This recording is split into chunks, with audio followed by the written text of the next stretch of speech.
7:30 p.m. nang mangyari ang trahedya, si Charlie at ang mga tropa niya ay naglalakad pa uwi sa C6 nang maisip ni Charlie na pagtripan ang matandang nakikita niya. Kaya naghanap siya ng perpektong tao na magtritripan niya.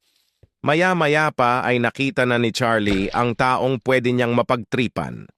Kaya tuwang-tuwa ito na lumapit sa matanda habang hawak ang cellphone at nag-record. Sa ilalim ng tulay, nakita niya ang isang matandang lalaki at nagtanong ito, "May kilala po ba kayong Mang Sukuna?" Sumagot ang matanda, "Mang Sukuna? Hindi ko kilala yon. Lalaki ba yon?" Sumagot si Charlie ng oo at nagpatuloy pa ang pag-uusap.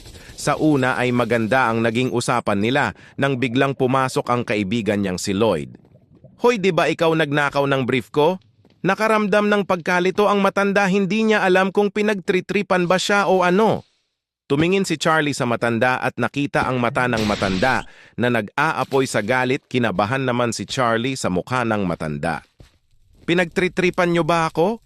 tanong ng matanda. Just then, the king felt fear for the first time. Hindi alam ni Charlie ang gagawin, kaya nagrason na lang siya sa matanda. "Ah, hindi po si Mang Sukuna po hinahanap ko. Siya daw nagnakaw ng bike ko at nakita siya na papunta dito."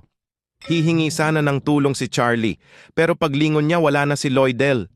"Hindi ko kilala, unsa iba kayo magtanong," sabi ng matanda. Nagpasalamat si Charlie sa matanda at umalis. Hinabol niya ang kaibigan niyang si Lloyd para magtawanan.